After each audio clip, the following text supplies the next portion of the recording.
오늘은 절대 전도망대 18번째 솔로몬이 누린 그리스도라는 제목으로 같이 전도서 말씀 확인해 보도록 하겠습니다.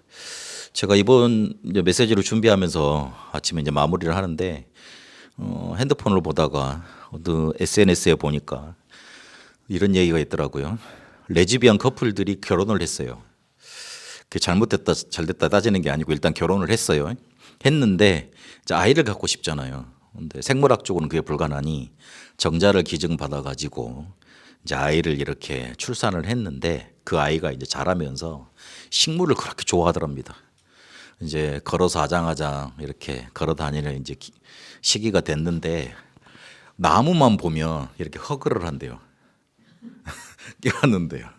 그래서 이 아이의 정자를 기증한 생물학적 아버지를 찾아가 봤더니만 식물학자였답니다. 그러면서 결론이 DNA를 이길 수는 없구나. 그렇게 이제 결론이 나 있더라고요. 우리 아이들이 우리가 아무리 애를 쓰지만 우리를 넘어설 수 없습니다. 그건 인정해야 됩니다. 어찌 볼 때 보면 되게 미울 때 있잖아요. 저게 내 뱃속에서 나왔다고 그럴 때 있잖아요. 그거는 다 나의 이렇게 뭔가 안 되는 모습, 그리고 내가 투영돼서 이렇게 막 내가 싫어하는 모습, 그게 우리 자녀한테 그대로 나타날 때 그게 싫어서 그런 거일 수 있습니다. 그래서 우리 지금 어린이 주일과 어버이 주일 이렇게 맞이하고 이렇게 지나가고 있는데 우리 후대들 자녀들을 어떻게 키워야 되겠습니까? 그리고 반대로 우리 렘넌트들은 후대들은 부모 이전 세대에 뭘 해드려야지 제대로 이렇게 효도를 하는 거고, 그 효도를 한다는 게 큰 게 아니고 우리 부모님 마음을 안심시켜 드릴 수 있겠습니까? 이거를 오늘 찾아내고 인도 받아 가야 되겠습니까? 받아 가야 되겠습니다. 우리 후대들은 과연 어떻게 키워야 됩니까? 그리고 또 우리 렘넌트들은 부모 세대에 어떤 걸 보여드려야지 흡족해하고 만심하고 그 부모님하고 헤어지는 날이 있을 거 아니에요. 빨리 오든지 아니면 늦게 오든지 어쨌든 그분들하고 이제 인사를 더 이상 마무리할 수 없는 그런 시간표가 찾아옵니다. 그럼 우리 부모님들은 내가 우리 아이를 잘 키웠다, 이런 마음이 들어야 될 거 아닙니까? 어느 정도는 안심해야 될 거 아니에요. 그리고 우리 렘넌트들은 과연 우리 부모님이 나를 이 세상에 혼자 두고 이렇게 떠나가시게 될 때 안심하고 갈 수 있겠구나, 그만큼 내가 잘 살았구나, 그걸 자비할 수 있는 기준이 있을 것 아닙니까? 그걸 오늘 말씀에서 답을 찾아내야 되겠습니다. 제가 PPT를 잘못 써가지고요. 어디에서 그거를 알아낼 수 있냐? 다윗의 유언에서 찾아낼 수 있습니다. 열왕기 상 2장 1절에서 9절까지 보면 다윗이 솔로몬에게 마지막 말을 남기면서 뭐를 강조를 했냐면 길을 강조했습니다. 네가 왕을 왕답게 해갈 수 있는 근원적인 힘이 어디서 나오느냐, 그걸 말해준 겁니다. 그래서 먼저 이거를 알려줬습니다.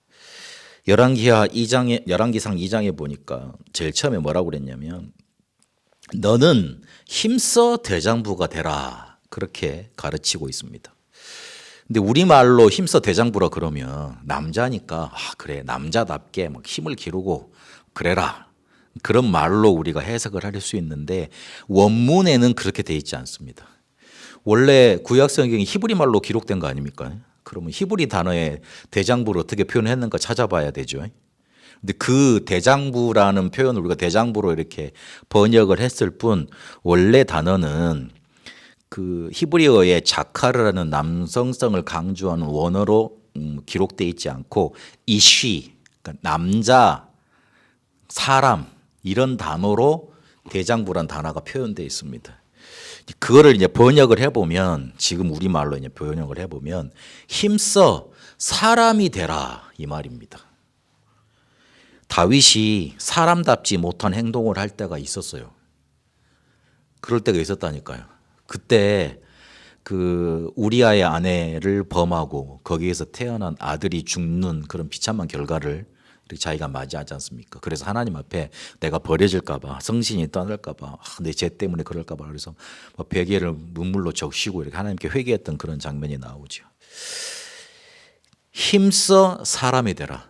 쉬운 말로 하면 사람다운 사람이 되라. 그렇게 말을 했던 겁니다. 왕답게 행동해라. 그 말을 먼저 해야 되는데 힘써서 너는 사람이 되라. 그거를 유언으로 남겨준 거예요. 근데 그 사람이 되는 방법을 복잡하게 설명하지 않고 그 뒤에 설명을 합니다. 뭐라고 설명을 했냐면 여호와의 명령을 지키라. 그리고 그 길로 행하라. 그리고 법률과 율례와 계명과 그 증거를 붙잡고 행하라. 한마디로 요약을 하면 모세의 율법에 기록된 대로 그대로 행하라. 그렇게 말을 합니다.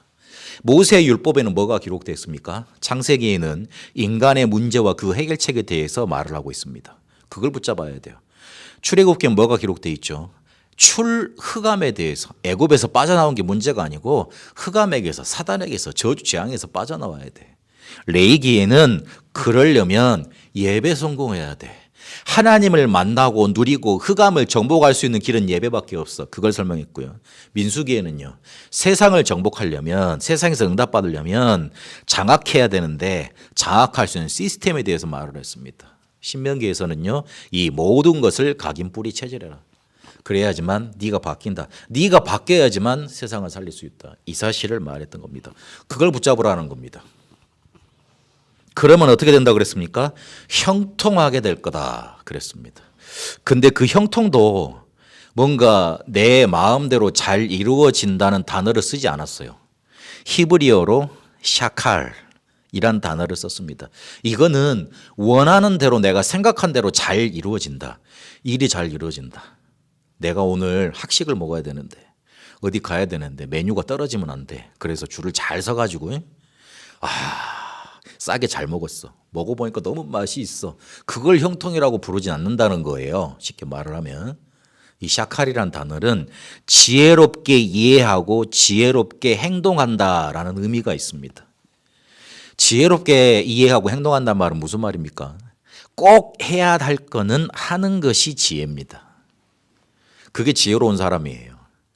하지 말란 거 골라서 하는 사람 있죠. 그거는 지혜로운 사람이 될 수가 없습니다. 그러면 꼭 해야 될 거를 한다는 말은 무슨 말이 포함되어 있습니까? 꼭 안 해야 될 거는 안 하는 게 포함되어 있습니다. 그거를 구분 잘하는 게 지혜롭게 행동하는 거고 그런 의미로 형통하게 될 거다. 그러니까 네가 꼭 해야 될 거, 왕으로서 꼭 해야 될 거, 그리고 꼭 하지 말아야 될 거, 그것 따라서 하기만 하면 하나님이 너의 왕위를 지키실 거다. 그렇게 말을 합니다. 그러면서 흘러가는 말로, 그러면서 이제 부탁하는 말로 무슨 말을 했냐면 이런 사람들은 편안하게 죽지 말도록 해라. 그리고 이런 사람은 축복해라. 그 말을 합니다. 뭔 말입니까? 걸림돌, 쓰레기 같은 것들은 치워버려. 그리고 대로를 만들 수 있는 사람들은 축복해서 대로를 만들어. 이거를 말했습니다. 요압이라는 장군을 이렇게 먼저 이렇게 제거하라고 말을 합니다. 요압은 다윗의 말을 잘 따르진 않았어요. 죽이지 말라고 하는 사람들을 많이 죽였거든요.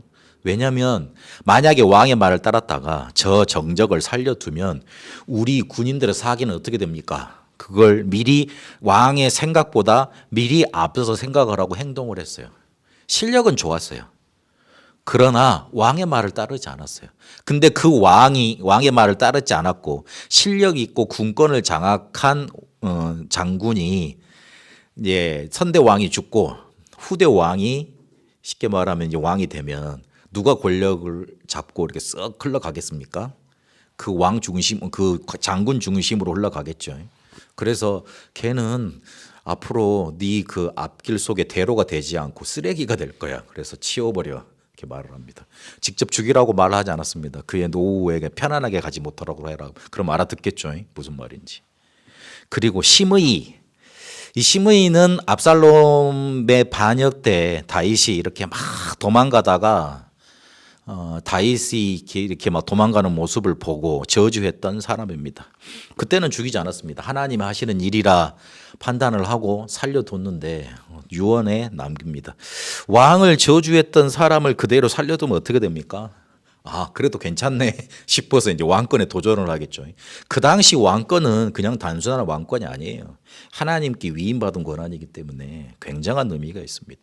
그래서 자기가 피를 보지 않고 자기 후대 왕 솔로몬에게 말을 합니다. 그것 또한 걸림돌, 쓰레기가 되는 거예요. 그러니까 치워버려라. 그런데 바르실레의 아들들은 은총을 베풀라 그랬습니다. 자기가 가장 어려웠을 때 도왔던 사람이에요. 그러니까 압살롬의 반역 때 도망가는데 바르실레와 그 아들들이 자기를 도왔어요. 그러니 그 사람들을 잊을 수 있었겠습니까? 그 사람들을 또 등용하고 축복을 해야지 또 따르는 사람들이 있을 것 아닙니까? 그래서 다윗은 솔로몬에게 왕을 왕답게 해 나갈 수 있는 근원적인 힘, 우리 후대들한테 너희들이 앞으로 세상을 살아가는데 세상을 살아갈 수 있는 근원적인 힘, 요걸 알려준 겁니다. 그리고 자꾸만 걸거치는 것들이 있어요. 쓰레기 같은 것들이 있어요. 그거 버리라고. 그리고 발판 삼을 것에 대해서 말을 해줍니다. 우리 랩런트들 이 말을 마음에 잘 담아 두시길 바랍니다. 힘써 사람이 돼야 됩니다. 힘써서 사람이 돼야 돼요. 성경에서 말하는 사람이 되는 길, 하나님의 말씀, 모세 오역에 말했던 거, 그거 붙잡아야 돼요. 그리고 자꾸만 걸거치는 것들 있잖아요. 버려버리고 대로를 뚫어야 돼요. 그게 하나님이 다윗을 통해서 솔로몬에게 줬던 하나님의 음성이고 마지막 유언이었습니다. 이거를 붙들었던 솔로몬은 그의 이름처럼 평화를 가져왔고 그리고 그 평화와 함께 번영의 시대를 가져왔습니다. 아버지의 유언을 따라갔는데 그래서 하나님을 처음 대면하게 될 때 하나님이 솔로몬에게 나타나서 너가 나한테 뭘 구할 거 있냐 내가 들어주겠다 그랬는데 지혜를 구하잖아요. 지혜 있게 행할 수 있도록 그 말을 알아듣고 내가 선악을 판단해야 되는데 재판을 제대로 해야 되는데 그거 할 수 있는 지혜를 달라고 하나님께 기도하지 않습니까? 그 응답대로 번영의 시대를 가져왔습니다. 그래서 그의 생은 그리스도께서 우리에게 하신 일과 비슷한 부분이 참 많습니다. 솔로몬이 어떻게 그리스도를 누렸고 또 어떤 부분에서 그리스도를 놓치고 살았는가? 그러면 우리는 또 어떻게 그리스도를 누려야 되겠는가? 오늘 확인을 해야겠습니다. 다윗이 했던 그 아버지의 유언을 따라 지혜롭게 행하면서 평화와 번영의 시대를 가져온 사람이었습니다. 첫 번째로 이 솔로몬은 언약의 성취자였습니다.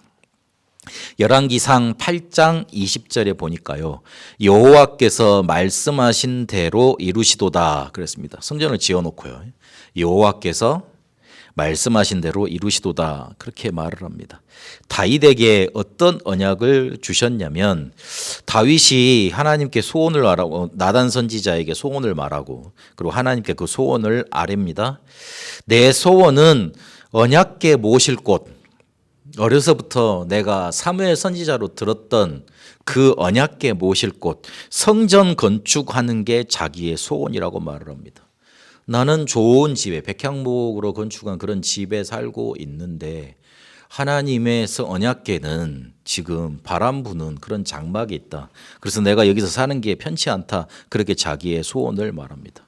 하나님이 그거를 들으시고 너의 아들 중에서 택해서 성전 건축을 할 것이라고 그렇게 약속을 하십니다. 열왕기상 22장 8절에서 9절까지 한번 읽어보도록 하겠습니다.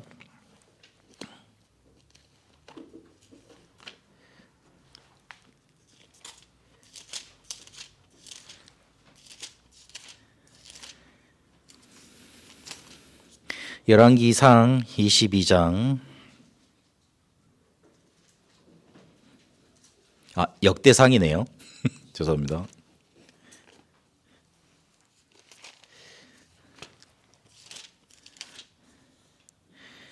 역대상 22장 8절에서 9절까지 보면요. 여호와의 말씀이 내게 임하여 이르시되 너는 피를 심히 많이 흘렸고 크게 전쟁하였느니라. 내가 내 앞에서 땅에 피를 많이 흘렸은즉 내 이름을 위하여 성전을 건축하지 못하리라. 보라, 한 사람이 내게서 나리니 그는 온순한 사람이라. 내가 그로 주변 모든 대적에게서 평온을 얻게 하리라.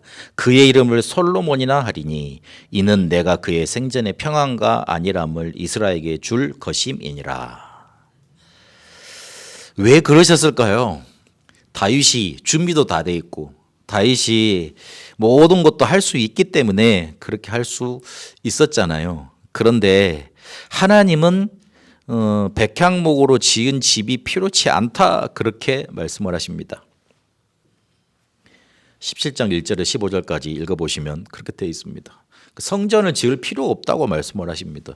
내가 집이 필요했냐? 집이 필요했으면 벌써 지으라고 그랬겠지. 안 그랬습니까? 광야에서부터 지으라고 그랬겠지. 그리고 여기에 정착하자마자 지으라고 그랬겠지. 그런데 나는 성전이 필요 없다.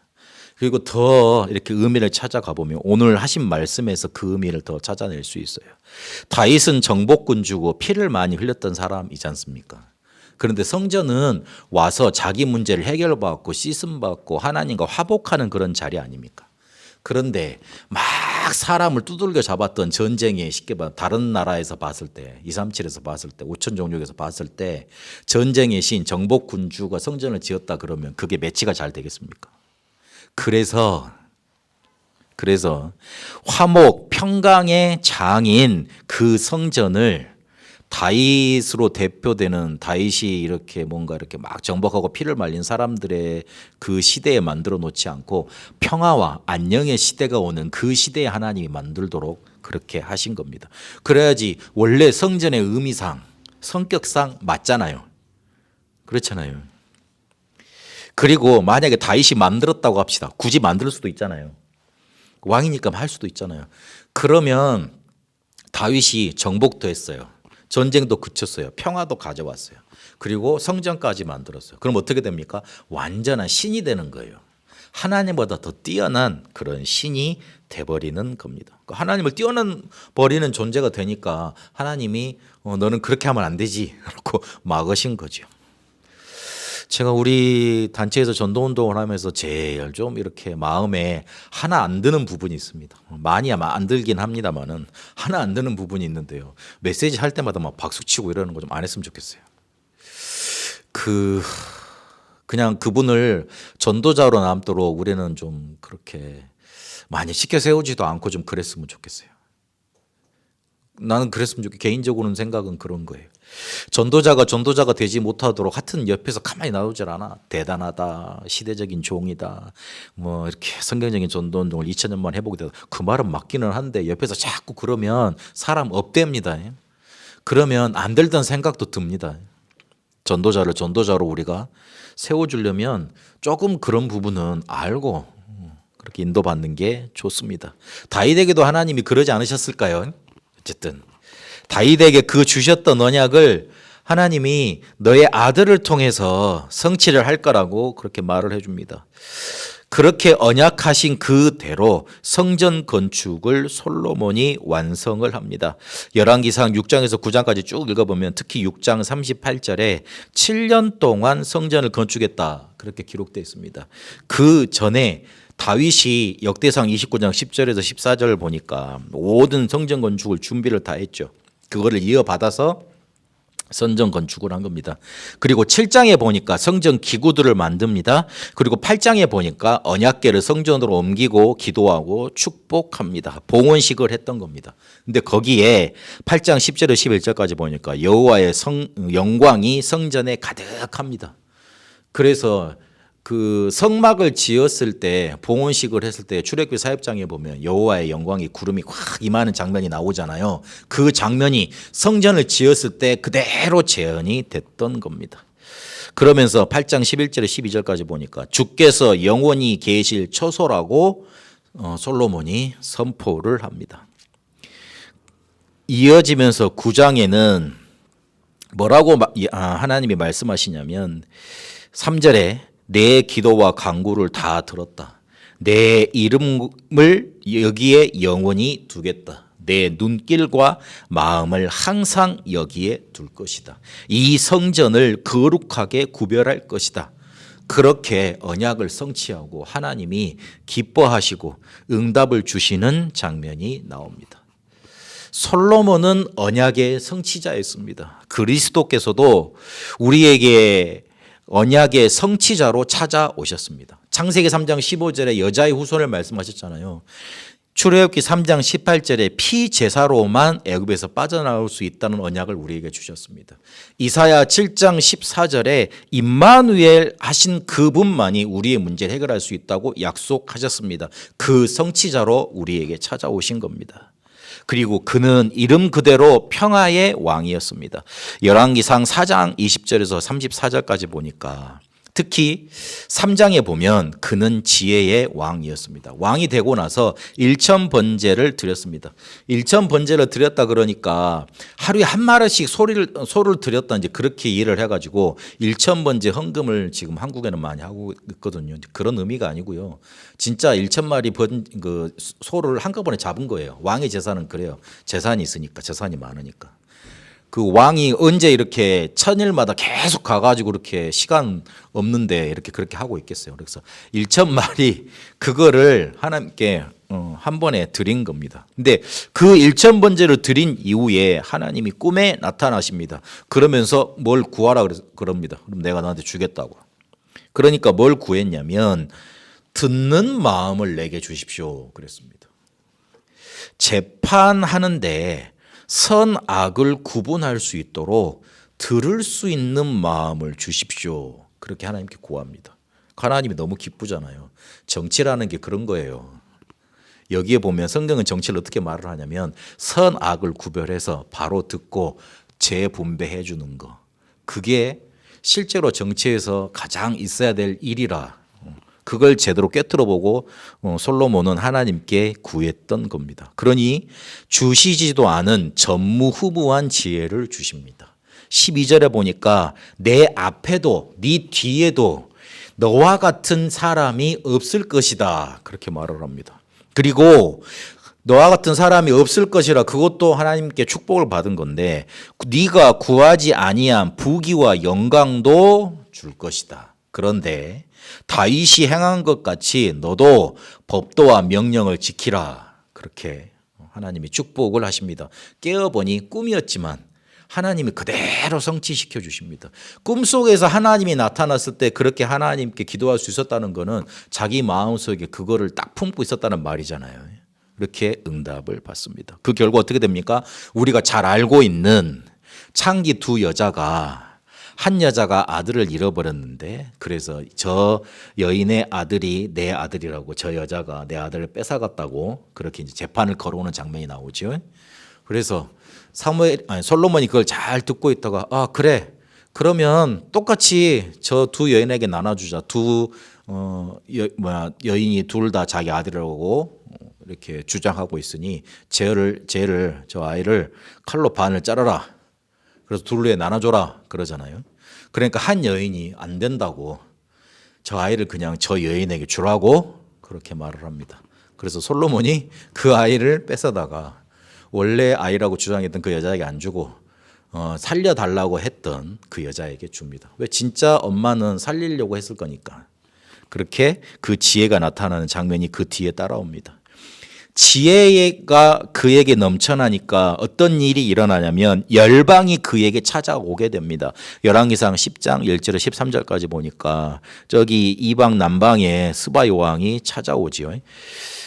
1절에 보면 여호와의 이름으로 말미암은 여호와의 명성을 듣고 찾아온 스바 여왕이라 그랬습니다. 여호와의 이름으로 말미암은 명성. 다른 것으로 인해서 나타난 명성이 아니라 하나님이 축복하셔서 생긴 지혜로 얻어진 명성, 그거를 듣고 사람이 찾아옵니다. 우리가 응답받으면 주위의 불신자들이 보고 알 수밖에 없어요. 우리가 평안하면, 우리가 진정 행복을 누리고 있으면 주변에서 알 수밖에 없다니까요. 찾아올 수밖에 없습니다. 우리가 오직의 복을 누리고 있으면 그렇게 유일성으로 사람들에게 나타날 수밖에 없습니다. 그러면서 8절에서 10절까지 보니까 여호와를 찬송할 수밖에 없는 증거를 확인하고 돌아간다, 그렇게 말을 합니다. 이러면서 찾아온 게 평화와 번영이었습니다. 열왕기상 10장에 보니까 이스라엘의 전성기였어요. 모든 나라들이 솔로몬에게 조공을 바쳤고요. 그리고 경제적인 번영과 평화가 깃든 시대였습니다. 우리나라에도 보면 태종 다음에 세종이 생기죠. 태종은 피해 군주였지만 세종은 그렇지 않았잖아요. 또 그런 장면이 보이는 그런 장면 같습니다. 이사야 9장 6절, 골로새서 1장 20절에 보니까 그리스도께서는 하나님과 인간 사이의 화평을 이루셨습니다. 그렇게 우리에게 평화를 갖다 주신 왕이 바로 그리스도였습니다. 솔로몬이 그거를 지금 잘 나타내고 있는 겁니다. 그런데 마지막 그의 선택과 그 선택이 가져온 결과는 조금 생각을 해봐야 됩니다. 열왕기상 11장 1절에서 13절까지 보니까 이방의 많은 여인을 그가 사랑했다, 그렇게 기록하고 있습니다. 말씀을 선택한 게 아니고 뭘 선택을 했냐면 자기가 좋아하는 것, 좋아하는 것이라고 말하면 조금 그렇지요. 좋아해지는 것, 그거를 선택을 한 겁니다. 분명히 하나님은 이방 여인과 쉽게 말하면 결혼하지 말라 그랬습니다. 어떤 말대에는 뭐 결혼도 하지 말라 그렇게 되어 있습니다. 왜냐하면 이방 여인들이 너희의 마음을 돌이켜서 하나님을 떠나서 이방 신을 섬기게 할 거다. 그래서 교류하지 마. 아예 결혼도 하지 마. 그렇게 말을 했습니다. 우리 렘넌트들 잘 새겨 듣고 있어야 됩니다. 그 불신자하고 사귀지 말아야 된다, 제가 그 말을 하고 싶은 게 아니고요. 내가 만나는 사람이, 내가 좋아하는 사람이 딱 불신자밖에 없어.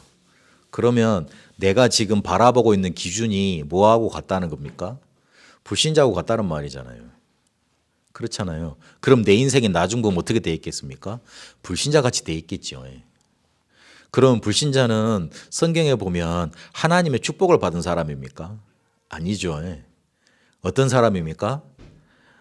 사단의 역사 속에 그대로 잡혀있는 노예로 살아갈 수밖에 없죠. 근데 문제는 이렇게 말해주는 거를 그냥 쉬운 말로, 요즘 말로 꼰대들이 하는 소리다 이렇게 들 수 있어요.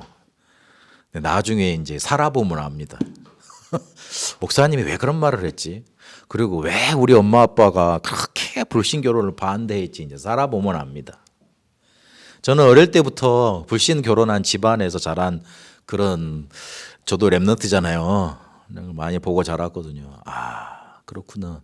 복음 없는 집안의끼리 이렇게 딱 만난다는 거, 그거, 야, 이거 엄청난 일이구나.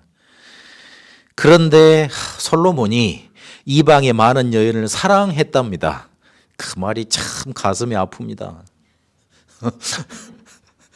이방의 많은 여인을 사랑했답니다. 너무 가슴 아픈 말이네요. 우리 렘넌트들이 교회 와가지고 우리 청년들 보고, 그 다음에 우리 훈련 가가지고 이렇게 렘넌트들을 보고 이렇게 눈이 반짝반짝 해가지고, 아 그래 쟤하고 평생 이렇게 세계 복음 해야 되겠다, 세계 선교 2, 3, 7, 5천 족 살려야 되겠다, 이렇게 눈이 반짝반짝 거려야 되는데, 교회는 인물이 없네. 내가 평생을 맡길 만한 그런 것들이 눈에 안 보이네. 밖에 나가 보니까 막 반짝반짝하고 화려하고 의리하고 막 대단한 것 같고, 거기에 마음이 쏠려. 뭔가 많이 놓치고 있다는 증거 아니겠어요? 그래서 참 아비된 마음으로 목사된 마음으로 참 안타까워요. 남자친구를 만났는데, 여자친구를 만났는데 가끔 막 혼란 깨는 일들이 많더라고. 그래서 오주여. 그런데 그 일이 지금만 일어난 게 지금만에만 일어나는 일이 아니고 옛날 솔로몬 때 그랬답니다. 솔로몬 왕이 그랬답니다. 그 축복을 많이 받아놓고 그 평화를 가져온 그 왕이, 그래서 어떤 결과가 와버렸냐면 마음을 돌려 여호와를 떠나게 됩니다. 이방 여인들이, 그 사랑했던 이방 여인들이 솔로몬의 마음을 여호와께서 돌려서 이방 신에게로 향하도록 만들어 버립니다. 그건 솔로몬의 선택이었습니다. 여자들 많았잖아요. 그쵸?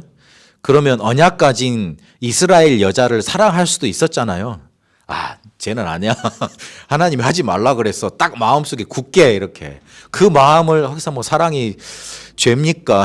사랑한 게 죄입니까? 그렇게 말하는 드라마 대사도 있던데요. 어쨌든.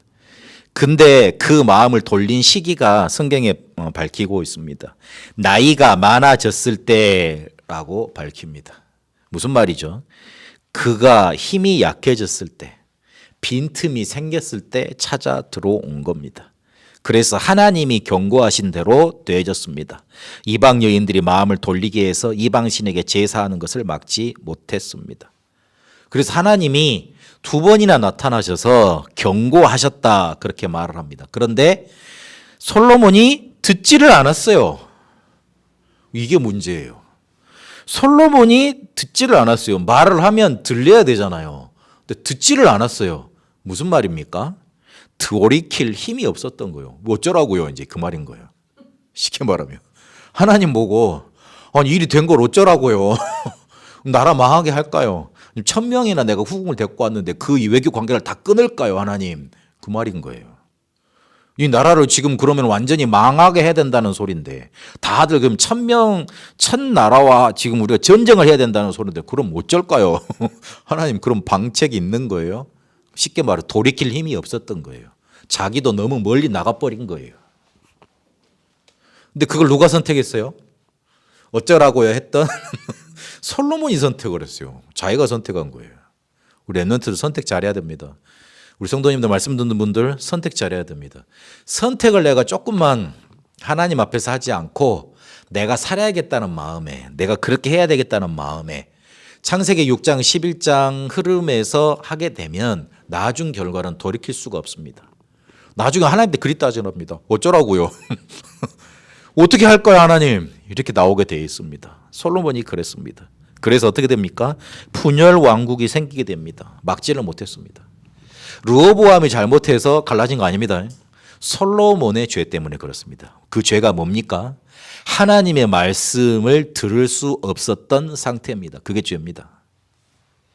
하나님의 말씀을 듣지 못하니까 자기 그 선택의 결과로 이방 신상이 들어와서 이렇게 그 거룩한 성이라 그러잖아요. 예루살렘에 이방 신상이 넘쳐났는데 그걸 막지를 못했어요. 자기가 어찌할 수 없었던 거예요. 그래서 모든 것을 겪고 난 다음에 했던 말이 쓴 책이 뭐냐면 전도서입니다. 헛되고 헛되니 헛되고 헛되도다. 다 이제 일을 그르치고 난 다음에 아이고야 내가 잘못했구나. 아이고야 내가 이렇게 실수했구나. 내가 정말 잘못했구나. 헛되고 헛되니 헛되고 헛되도다. 그 모든 일을 겪고 난 다음에 고백했던 내용이 전도서 12장입니다. 가사 한번 잘 읽어보세요. 헛되고 헛되니 헛되고 헛되도다. 자기가 선택한 결과였어요. 그러나 그리스도께서는 하나님의 뜻을 따라 선택을 했습니다. 하나님께 십자가 지시기 전에 땀방울이 핏방울이 되도록 간절히 하나님께 기도하잖아요. 이 십자가를, 이 고통을 나에게서 걷어갈 수 있으면 걷어가 달라고. 그런데 그렇게 기도하고 나신 이후에 십자가 지시로 가지 않습니까? 그 만약에 선택을 예수님께서 안 하셔도 되는 거잖아요. 그런데 그걸 선택하신 결과, 십자가를 선택하신 결과 우리에게 구원의 길이 열렸던 겁니다. 그래서 전도서에 보니까 오늘 결론은 어떻게 됩니까? 자기가 아버지께 받았던 그 유언 그대로 결론을 냅니다. 맞았구나. 힘써 사람이 되는 게 이런 거였구나. 힘써 사람이 된다는 말이 아버지가 했던 말이 그런 말이었구나. 너희는 나 같은 일 겪지 말고 너희는 나 같은 길에 서 있지 말고 사람의 본분을 다하라. 그게 뭡니까? 하나님을 경외하고 그 명령을 따르라 그랬습니다. 하나님을 경외하면 하나님을 두려워하고 또 이렇게 대단하다고 느껴지면 뭐를 붙잡게 됩니까? 그의 말씀을 지킬 수밖에 없잖아요. 그 말인 거예요. 그러면 하나님이 우리한테 믿으라고 받아들이라고 강제성을 띠고 이렇게 막 하는 것처럼 우리에게 계속 강조하는 게 뭐였습니까? 복음 하나밖에 없잖아요. 그 복음을 믿으라고 그랬어요. 복음은 인간의 모든 문제를, 근본 문제를 해결하는 해결책으로 우리에게 주셨습니다. 인간의 근본 문제는 하나님을 떠나서 죄 속에 빠져서 사단에게 속아서 잡힌 겁니다. 쉽게 말하면 절대 불가능이에요. 그래서 절대 가능의 해결책으로 누구를 보내셨냐면 그리스도를 보내신다고 약속을 하셨습니다. 그 그리스도는 우리에게 오셔서 하나님 만나는 길을 여신 선지자, 우리의 죄 문제 해결하신 제사장, 사단의 권세를 깨트린 왕으로 우리에게 찾아오신 겁니다. 그분이 바로 예수십니다. 그래서 그분을 믿으라고 말을 했습니다. 그분을 받아들이라고 말을 했습니다. 그때 우리는 하나님의 성전이 되고 성령께서 우리와 함께 하시게 됩니다. 그리고 이 복음을 기도로 누리라 그랬습니다. 그래서 뭘 가르쳐 주셨냐면 예수님이 설교하는 법은 가르쳐 주시지 않았는데 기도하는 법은 가르쳐 주셨습니다. 기도는 이렇게 하라 그렇게 가르쳐 주셨습니다. 하나님의 명령 중에 두 번째, 이 복음을 누리는 것, 기도로 누리는 것, 그거 우리가 하면 사람의 본분을 더하는 겁니다. 마태복음 6장 31절 32절에 보니까 무엇을 먹을까 마실까 입을까 걱정하지 마라. 이거는 모두 다 이방인의 구하는 것이다. 하나님이 다 아신다. 그래서 너희가 기도할 거는 그의 나라와 그의 의를 구하라 그랬습니다. 왜 하나님의 나라를 강조하십니까? 사단의 나라가 있기 때문에. 사단은 우리가 문제 만나서 멸망당하기를 원합니다. 하나님은 우리가 문제 만났지만 그걸 통해서 근원적인 힘을 얻고 해방받을 수 있는 참 능력을 얻기를 원하십니다. 그래서 그 하나님의 나라가 우리에게 임하는 방법이 뭐냐면 복음이에요. 모든 문제 해결할 복음, 그걸 붙들어야 되는 겁니다. 그걸 기도하라는 겁니다.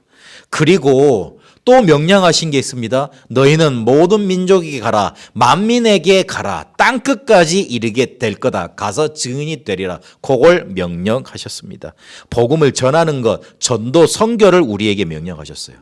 그래서 우리가 믿으면 누릴 수 있고요. 누리면 전하게 돼 있어요. 생명은 자연스럽게 누려지고 전하게 되어지는 거예요. 우리가 하나님께서 주신 것, 그리스도께서 가르치신 것, 성령께서 역사하시는 것, 그것 붙잡고 누리고 깨닫기만 하면 자연스레 전해지게 되어 있습니다. 하나님께서 우리에게 명령하신 것, 복음 믿으라 그랬어요. 그리고 그 복음을 기도로 누리라 그랬어요. 그리고 또 복음을 전하라 그랬습니다. 복음과 기도와 전도 선교, 요거를 우리가 붙잡고 누리길 시작하면 사람의 본분을 다하는 겁니다. 하나님은 우리가 지금 그걸 하길 원하십니다. 우리 렘넌트들 그리고 우리 모든 성도님들, 솔로몬이 했던 그 선택의 결과에서 벗어나는 응답 받게 되시기를 축복합니다. 솔로몬이 정말로 누렸던 언약의 성취, 평화, 번영, 그리고 실제로 누렸던 사람의 본분, 이 축복을 이번 한 주간 넘치도록 누리게 되시기를 그리스도 이름으로 축복합니다. 살아계신 하나님 감사합니다. 우리 렘넌트들이 사람의 길로, 사람이 마땅히 있어야 될 본분의 길로 들어서도록 축복하옵소서. 우리 모든 성도님들이 하나님이 주시는 말씀 속에 복음을 믿고 기도로 누리고 전하라 하셨던 이 하나님께서 우리에게 주셨던 명령을 그대로 언약으로 붙잡고 누리는 응답 속에 있게 하옵소서. 그래서 사람의 본분을 다하며 하나님이 우리에게 주신 것을 누려갈 수 있도록 축복하옵소서. 살아계신 우리 주 예수 그리스도 이름으로 기도합니다. 아멘.